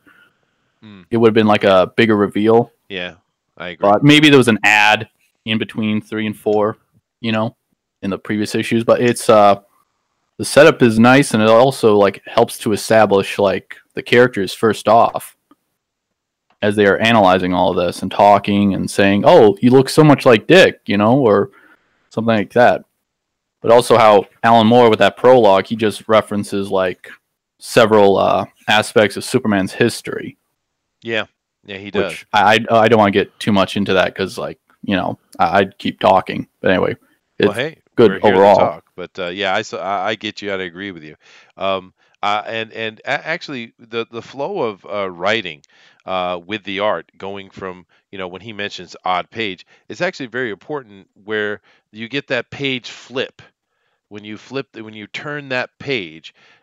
Taking advantage of that page turn to reveal stuff is very, very much part of storytelling in comic books, and I think that sometimes maybe the ads do get in the way of that. No, I So, meant the ads would help the reveal. I or it mean, could help it. They can but push it forward as it yeah, should be. Yeah, I see what you're saying. Yeah, yeah. blocking the It's a good reveal to point the though. next page. Yeah. All caps fandom menace, which I'm not really sure. I think that's probably Ethan in disguise. Um, why did Booster delete that? Let me see. Oh, I felt it was a bit concern trolley. Uh, let me see I did like the here. use of color in this. Okay. What are you talking about? This channel, dude? All caps. What do you want about? We're sitting here talking about Superman. What are you talking about? I mean, really? This is weird. What does that have to do with anything? I don't get it. It certainly doesn't have anything to do with what we do day to day here. Have you never been to this channel before, dude? But you're welcome. We're happy to have you here. John Dillard says if he was head of the science division, maybe in this reality he wouldn't have made this incorrect prediction. They could have went that way, but I see what Alan Moore wants to do. He wants to create this very negative thing that Superman is aware of. It's kind of showing him pulling away from the Black Mercy's influence, I think, and it's also being political as Alan Moore loves to be. But anyway, for me, I think this is a great book. I agree with everything everybody says. Now, I've skipped a few pages ahead here, and what we have is happened during that time is Mongol and Wonder Woman start fighting. Of course, because Batman and Little Boy Robin are not going to be able to stand any second with Mongol. That's a serious threat, and Wonder Woman honestly can't handle him either. But at least she can keep him busy. So she's fighting Mongol, and it's interesting because they're taking an opportunity to show the various rooms in the Fortress of Solitude, at the various places he has. That's kind of a cool little thing that happens. But that's Right. happening, and But also here, in the story, Kara Zor-El has been injured because her there's they heard them mention, you have people that are protesting against the Phantom Zone as being a torture and abusive, kind of like a la Antifa, right? And they're causing trouble. And she was attacked, and she was cut and hurt, and she's in critical condition. So Cal is going over to see her in the hospital. He leaves to take his family to go somewhere else so he can keep them safe, and he runs into a protest that is happening on the street that is being led by his father, talking about bringing ways back to the past, and nationalism is what it's talking about. That's what has happened in the pages that I skipped, and we will pick it up right here with Wonder Woman flying through a wall, which is always a good thing. right. And before we continue, another comment I wanted to mention while you're setting up and showing us panels and everything is, let's not forget that Batman is still kind of lighthearted still. So this is before Jason Todd, so he's not that grim, dark Batman that we come to know that everybody continuously made. He's actually a little bit jokey, and he's a little bit, lighthearted. So that the profoundness of Jason Todd's death had changed him. And now when people are writing Batman, they only realize post Jason Todd Batman, I mean before Jason Todd was, kind of like he was still intense, but he wasn't as intense. He had that that smirk, that light-heartedness still Think within him. clean thoughts, chum. Think clean Right. thoughts, chum. Yeah, it was beautiful. Yeah, this is before all that. That's true. But everything is fine. Everything's fine. I see Wonder Woman flying through a wall here, uh, and which is cool. And here comes Mongol. Bane continues. Alrighty, alright. I just gotta. Whew. Well, you're certainly lasting longer than I anticipated. You're a female, I think. You wouldn't be the Kryptonian's mate by any chance? Ooh, another reference. Just good friends. Let's see if we can even the odd up a little. Oh dear! Is that a neural impactor? Do they still make those? I'd advise you try the Plasma Disruptor. It's smaller. More of a female's weapon. Go to hell. Yeah, Ka-chink. exactly. Shoom. How dare you? A silly woman. Jason. Bruce, that explosion! He That's knocked still her you. through the far wall, and Bruce, what's happening in here? If we're lucky, that explosion means Diana's found the Hall of Weapons.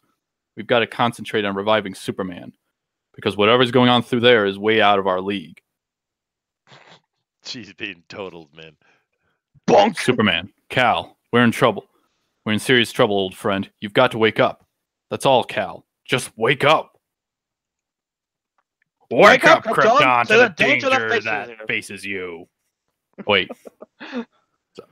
That's Sorry, did I Jor-El over speaking. That's No, that's all good. yeah. Oh, my Excuse- apologies. Excuse me. Can I get my floater through here, please? You'll have to take another route, brother.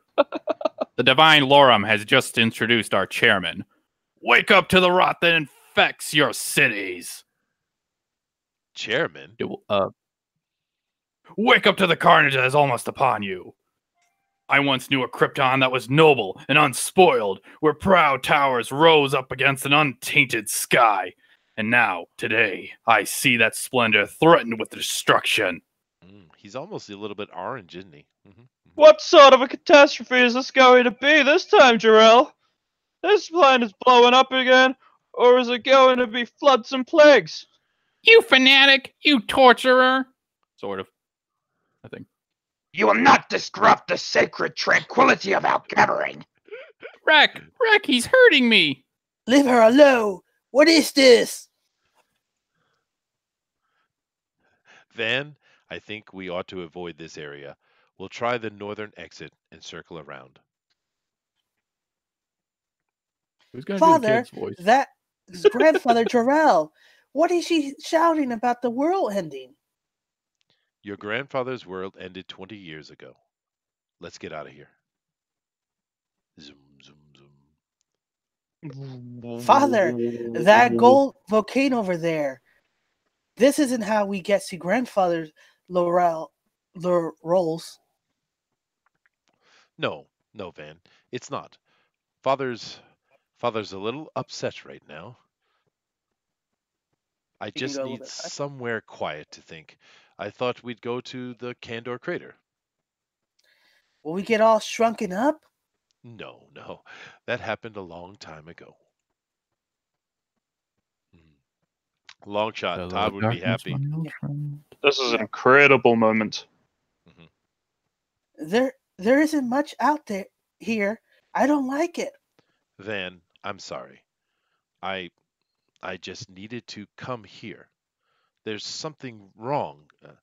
You know when you get a bad feeling and then... Van, I'm sorry. I'm not talking sense. You're too young to understand. Father, can we go and meet Mother and Aura? I'm cold. Van, it's this feeling. Oh dear. Rao, am I going mad? I keep thinking that... Van, please, I know this won't make sense, but you're my son. I was there at your birth, and I'll always love you. Always, but Van, I don't think you're real. Dun, dun, dun. His eyes are starting to water, and I think I just felt it give a little. Maybe he's fighting it. Get me those gloves that the big creature handed it with earlier. Father, I'm scared. You're talking funny. But don't you see? It's all wrong. Krypton shouldn't have ended up like this. This shouldn't have happened. None of it. One of the coils is loose. It's slackening its grip on him. Bruce, I've got the gauntlets. I want to see my mother. I want to see Orna. Van, oh my son, I'm losing you. Please, just let me hold you once more. Forget the gauntlets. A crowbar would be even better. I think it's coming. Van! Off? No. Bruce, look out! It's you idiot. They are in the dark and familiar streets of old Gotham, walking home after the show. There's a sound of his father's laughter, the smell of his mother's perfume. Oh no, Bruce! Don't let it get a hold of you. It's And really then- way too late. And then the man with the weasel face steps from the shadows, carrying an ugly-looking gun. And he fires. Bruce! And he misses. And Thomas Wayne takes the gun away from him with no trouble at all. Oh, sorry. Oh no, I can't handle this. Bruce, wake up! The police lead the man away, and the child is safe in his mother's arms. The dark cloud of terror that had flapped, squeaking through his mind, breaks up, dispersing forever. He is content. I love that. I love that single line. He is content. He is content. Yeah. Yeah. I also Please. love the ugly-looking gun. Please wake up. I don't know if a human body can stand contact with this junk, even if it didn't do any harm to Superman. Who did this to me? Oh, I love that panel. Look, he is pissed. Yes, he is. It is tough to piss off Superman, but what Mongol did to him was probably one of the most evil things any villain has done to Superman. I don't know. A big yellow guy. He's out there hurting Wonder Woman. Superman, are you okay? You look sort of pissed. Mongol. Rampage! Rampage! Superman, wait! Oh, he's gone. Whoosh. He hears a voice like Armageddon shouting his name, and he starts. Oh, sorry, this is Mongol. Go ahead. Booster, it's Mongol. Is it? Yeah, What? it is. Yeah.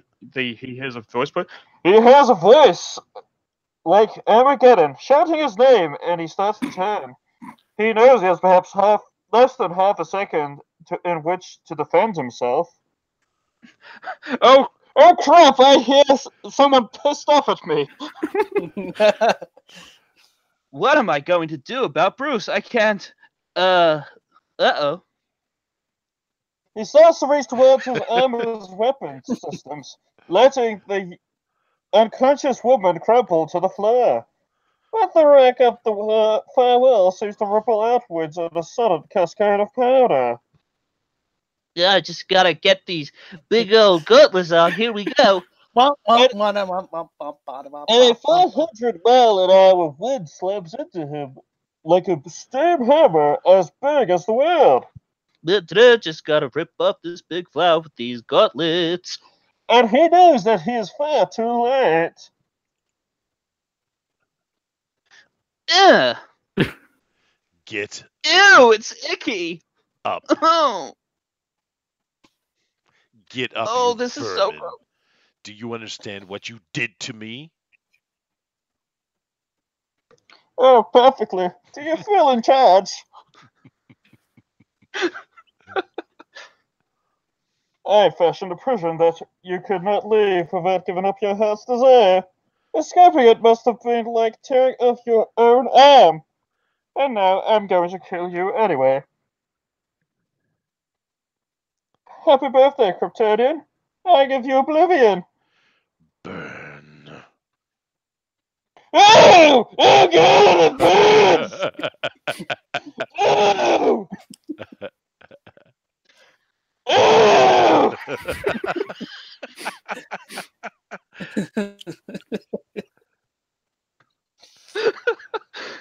Jason.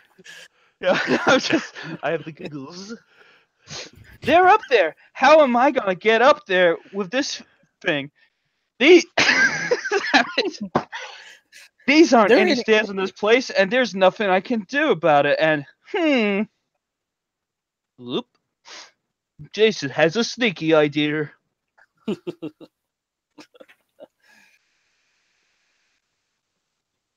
You insufferable little spick! You hate me! You really hate me! Clunk. You should have stayed in whatever happy fantasy the Black Mercy granted you! Happy? Happy? Their Uh-oh. enclosure shattered. A cloud of terrified neon moths boiled beneath the distant ceiling, shrieking with human voices. Far below, two dense and massive creatures crashed together like angry planets. Eyes spit out sun, muscles shift like continental plates, rolling under a hide of jaundiced leather. In the chamber of the archives, a machine with a brain made of light is counting the distant pulsars. Within 10 feet of of its algebraic reverie, alien engines of fury grind together unnoticed. I forget this one. Become overexcited. These sentient bundles from Minrod 4 evaporate completely, leaving a faint odor of gasoline. Their enmity can only be measured in the skipped heartbeats of distant seismographs. Both indestructible, each damaging the other. Both irresistible, each finding himself thwarted. Surrender. It's not possibility. Surrender is not a possibility. Crush. Smash. The action here is awesome. Hmm. Superman? Oh no! After I worked out how to get up here. Oh, jeez. Krypton. Bonk! Oh, there! Do you know I almost believe that you were going to kill me? How stupid of you to hesitate like that. Not a mistake that I'll make, as I assure you. I'm just gonna hesitate and wind up this punch. Excuse me.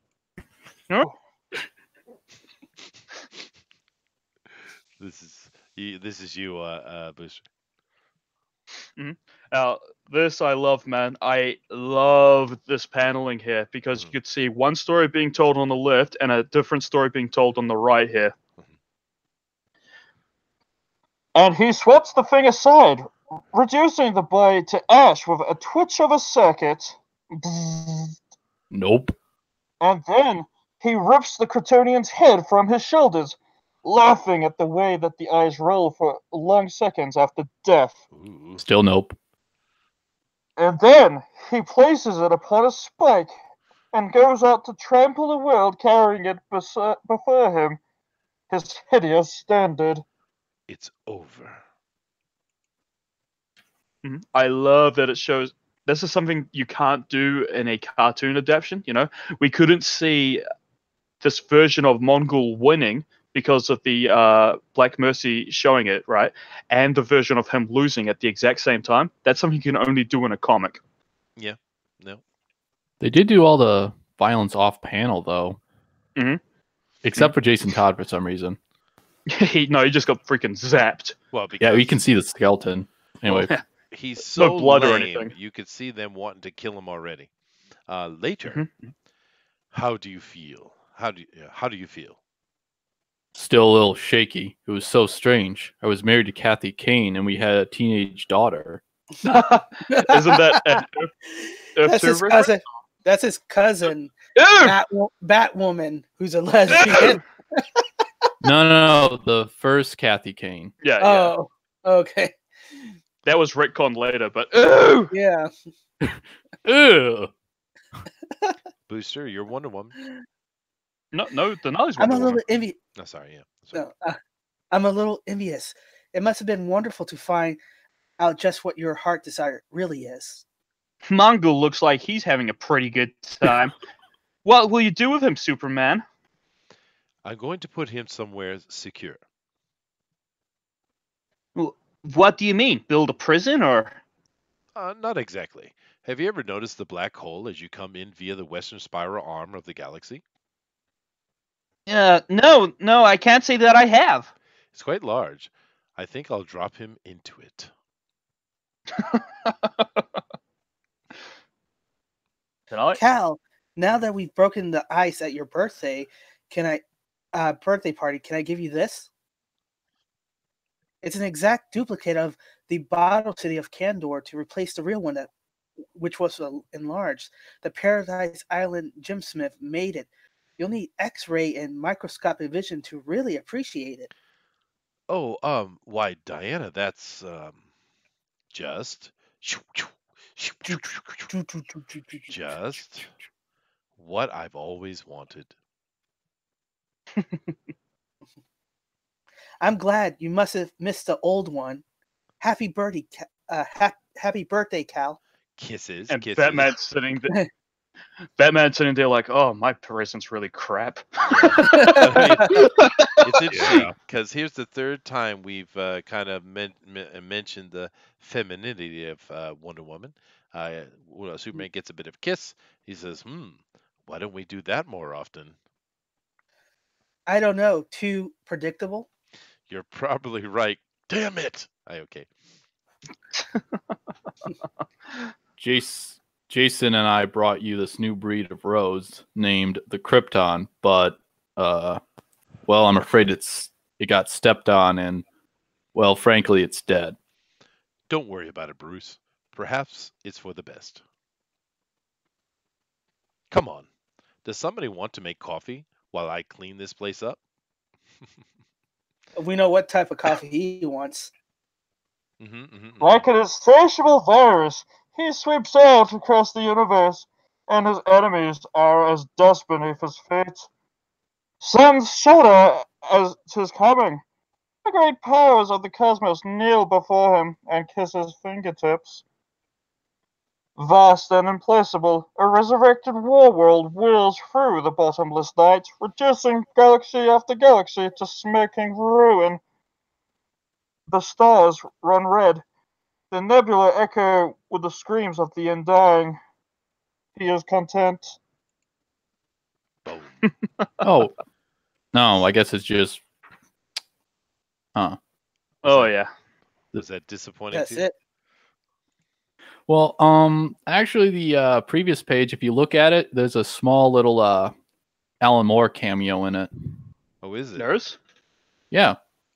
There's also a Adam Strange and Borgel, the Unrelenting from a Green Lantern short in it, along with those Athenagarians at the top of the epilogue panel.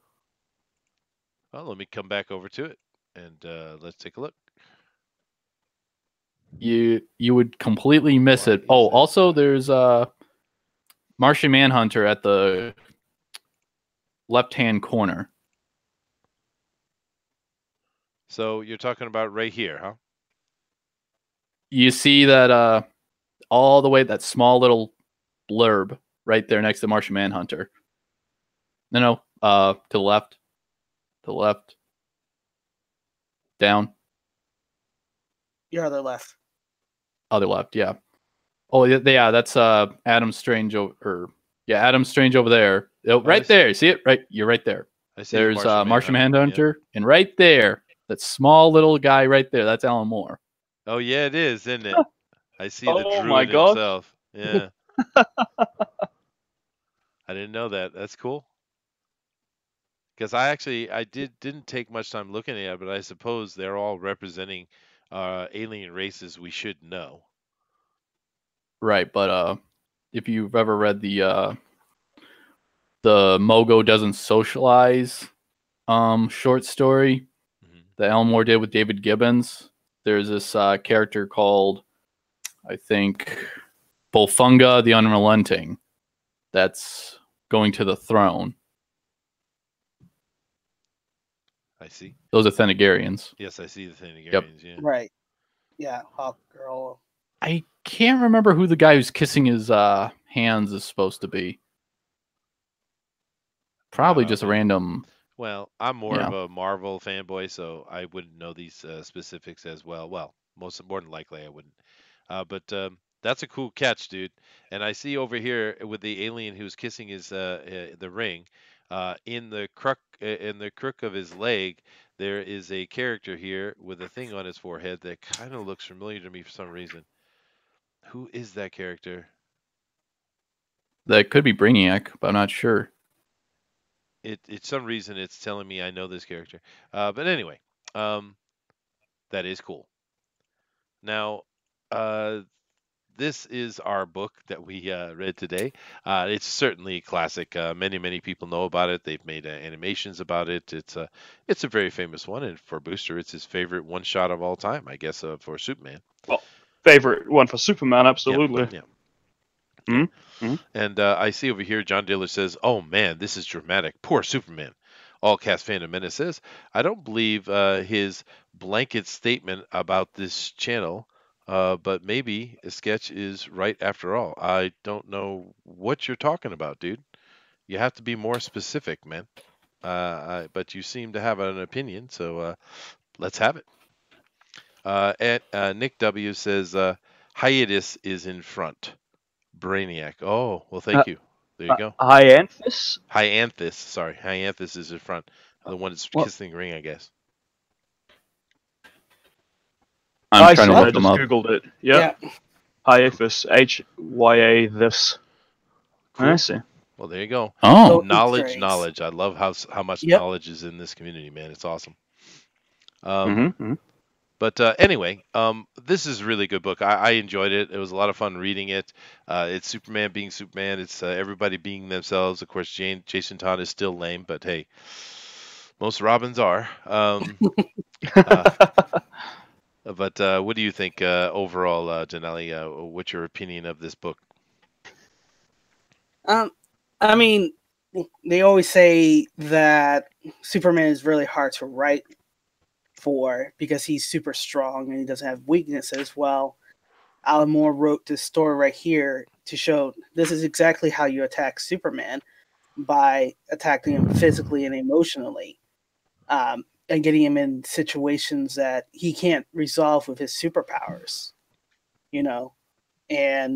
but it's overall a beautiful thing because he wanted to have his family. He wanted to know his family, and inspire. And I think while it didn't truly give him what he wanted, which was his family, it also led to what he hopes for, in the future, what he's striving for. That ultimately he wants to have a family and he wants to have kind of peace in the world, where they're not fighting these political things, because the political stuff is what he sees Earth engaging with, that kind of sees this is kind of pointless. We're all one people. We should be working together to make the civilization greater. And I guess that goes with the inspiration and responsibility that you were talking about earlier, Chester. Yeah, absolutely.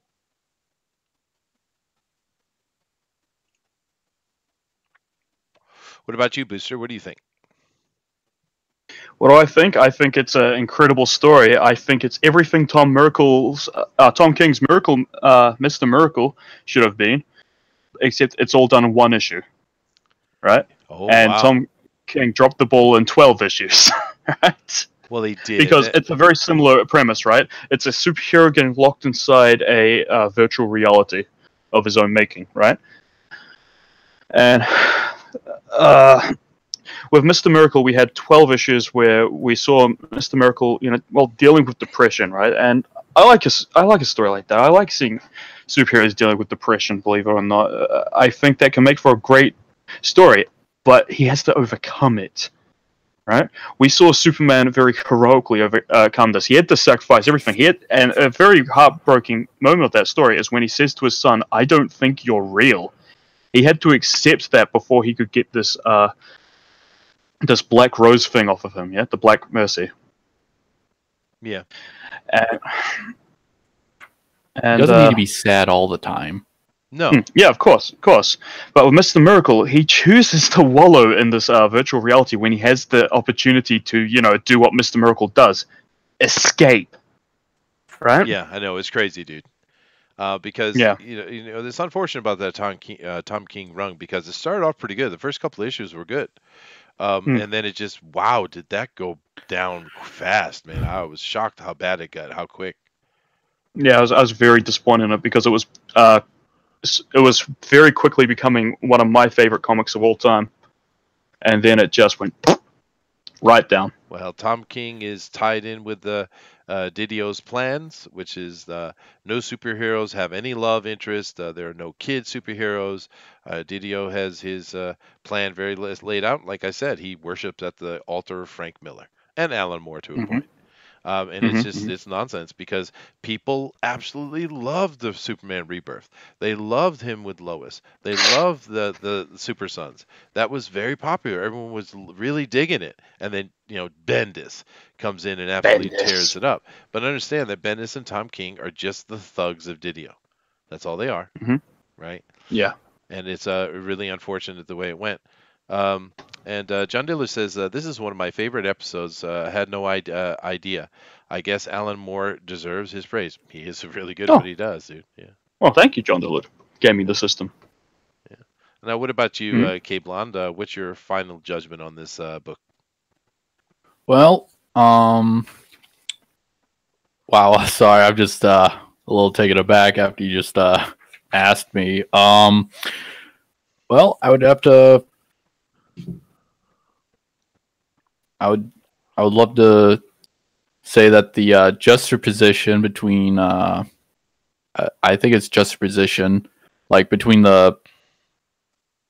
what's happening with the story and what was happening in the dream world, were really well done. It's like, I don't know, I just love the characterization, love the pacing, and also the color scheme was really well. Right back at page, sorry, just trying to get back. Yeah, page 11 or whatever, with the whole Black Mercy being explained. It's like everything behind Mongol is completely black, and it's like, it's supposed to be like, why? It gives them their heart's desires. I'd say that was fair, wouldn't you? And it's like, it sounds so malevolent, but it's supposed to be like, oh, well, it's like, it gives you your heart's desires, but it's like, it just comes off as really creepy. I just love that bit. It is cool. No, the whole book is cool. I really like the story. Mongol is a fair one to bring in because he can give Superman a run for his money. Um, and although I've never really cared much for Mongol's design, but he is a very powerful character. But He kind of comes off as a Dark Side knockoff to me. Oh, I was just about to say Like, that. yeah, a bargain bin Dark Side. yeah, exactly. But it's funny how apropos the Bane voice worked for him though. I thought it was perfect. Absolutely. All right, guys. Why, thank you. Oh, you're welcome. That's always fun. We enjoy doing those readings. I understand it's a bit self-indulgent, but hey, we're having fun. I see over here in the chat we haven't had much communication in a while. I do see there's a touch of drama going back and forth, but I would say to all Caps fandom menace, dude, say what you got to say, interact with us because I'm reading the things that you're writing down here, and I don't know how that relates to us, dude. We don't do anything over here with controversy or drama at all, man. That's not what we do. Matter of fact, we prohibit it, right? We don't get into that stuff. Other people are fair. It's fair game for them to do whatever they want. We support everyone saying and having their opinions and doing what they like. We're just here enjoying the community, enjoying the indie revival, I'll, dude. That's what we're about. I'll put my hand up. I deleted the comment. I was a bit like, what's this got to do with anything? Yeah, it doesn't have I anything to really do should with us. rather have that comment left up. Yeah. Probably would have been better to leave it up, but it's just I don't know. I wish he would respond again because it doesn't apply. He's talking about some other blanket statements, and once again, dude, if you want our opinion on stuff, then ask us. Don't tell us. I mean, right? That's not how we have a conversation, but you're more than free to communicate and give your opinion and let us, seems, defend ourselves from something. But I guess it's always going to be controversy, no matter what you do. But understand this channel is about fun with comics. We don't take too much stands other than beyond the fact that we don't agree with the horrible, evil progressive politics that are going on in comic books these days. We don't believe in the violence. We don't believe in the bigotry or the toxicity. That's what we stand against, just like everybody else here. That's what we do on this channel. And beyond that, having a laugh at the absolute morality of the things that goes on. We just enjoy comics and we have fun talking about it. We're loving what's going on in the indie revival, and that's why we're a big supporter of Indicron. Of course, Pixar Trader is part of Fanspeak, and we're very supportive of all the work he's done. And he's, in the end, I think he's going to be a very important thing. That's what we do here, dude. So if you have any questions regarding this channel and the things we do, please ask them. But what you're saying here has nothing to do with us at all. I don't even understand why you brought it up. I don't see how it applies in the least, dude. It's weird. But anyway, beyond that, thank you guys all for coming in. We really enjoy having these Bugbear basements, and we talk about the comic books. And next week we have something already lined up, huh, Denali? Denali? Absolutely, yeah, absolutely. Batman No Man Land. It's actually a good one. It's dealing with those who play Arkham City and Arkham Knight should know the premise that the supervillains have taken over Gotham, and Batman and the Gotham police are trying to take it back, control. But it's no man's land, and it was really one of those big events. So it's actually a good read. It had a lot of people in there: Paul Dini, Dennis O'Neil, just to name a few writers on that project. On that arc and event. And I've never read it, so I got homework. Janelle's giving me homework again. How about you, Booster? Have you read that run? No, I haven't touched that one. I'm trying to get through Bloody Nightfall. Oh yeah. Now I'm going to be on the next massive Batman story arc. So yeah, we got cool, reading we got to do. So, Denali, you're gonna have to look through and choose a specific comic you would like to focus on. But I will get on reading that and studying it. And thank you very much. Just keep you guys in mind that, of course, we do comics news today, every day on here. We also have coming up on Thursday, of course, we will have the fan edition of Drone and Quartered. And of course, the pro edition is tomorrow. And that's going to be always interesting. We love the Drone and Quarters. They're a lot of fun. Booster and I, of course, co host the fan edition, and we have great fun. Of course, that is right here on this channel. So we'd love you guys to come on back for that. And of course, Fan Speak we have on Fridays. And on Saturday, we do Bunny Vision movie night. And tell us, pray tell, Janelli, what is happening on Bunny Vision movie night this week? Well, we have Spaceball the movie for this upcoming. Spaceballs. Spaceballs. Yeah. Our first three films for Bunny Vision were very culturally impactful films, so I guess it's it's something. It's a different movie from our last three offerings, but hey, it's going to be a lot of fun. Oh, it is great fun. We got Pizza the Hut, and we got the Schwartz, and all those kind of wonderful things.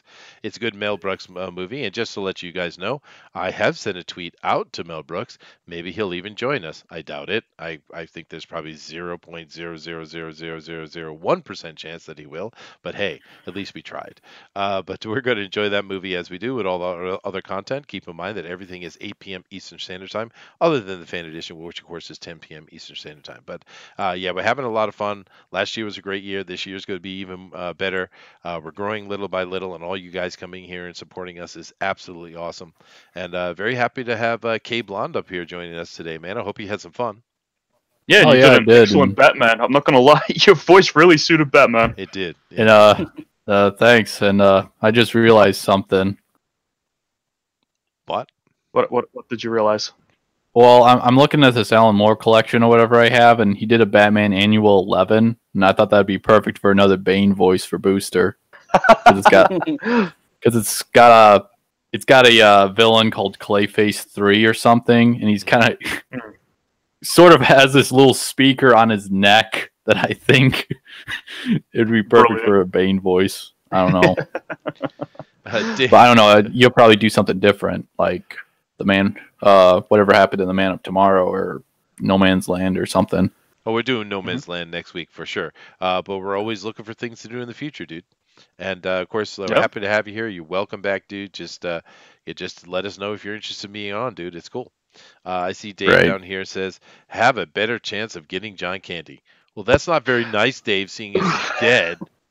Oh, that's... Come on, I think that's the joke. That's the joke. Okay. Well, anyway, guys, thank you all very much. This was great. We're going to get off of here now, of course, and we're going to let Denali take us out as usual. But first, Kay Blonde, do you have any kind of contact points, Twitters or YouTube pages or anything you want to announce to the people? Let them know where they can find you. I only have like a Facebook. I don't ever do Twitter, nor ever plan to do Twitter. Good on you, dude. Yeah, I'm mostly focused on writing comics, and I have this kind of like project in the works. It's kind of like super secret. It's not called Super Secret. No, there's another project called Super Secret, but that someone else knows. This one's going to be kind of like a collaboration between 4 other artists I know and stuff, and I'm going to try to figure it out after some other stuff I have to do in a way. Awesome. Well, but also, I apologize for swearing once in this stream. We'll forgive you. That's okay. Booster swears all the time. His swear jar is getting quite large. What is the total right now, Denelli? Oh, dear. It's $1,134.50. Oh, piss off. It just went up. Keep in mind that Denelli's not kidding. He does keep track. I didn't know whether you guys were... This was no swearing. Sorry about that. Well, yeah, now you know. Yeah, we try to keep it PG. We just want it to be available to everybody who wants to come in. That's all. When we go on other people's channel, we are very livid, I would say, or lively at least. Right. So make sure not to be Garth Ennis, but be kind of like Alan Moore-ish, sort of, because a little. Alan Moore didn't like swear a lot in his works because, I don't know, DC probably had a policy with them. But Garth Ennis, man, he wants to swear. He always wants to swear in his books. You know how they put all those like symbols and letters or whatever where he wants to swear, and it's like, nah, doesn't work. Should be in a mature book. It's true. It is true. Well, seeing as Booster has to pee, let's go ahead and wrap this up today. Denali, take us out, man. All right. Well, as always, thank you for joining us. We hope to see you tomorrow with Comics News Today. But as always, your perception shapes your reality, so always make it a good one. Namaste. Later, guys. Later.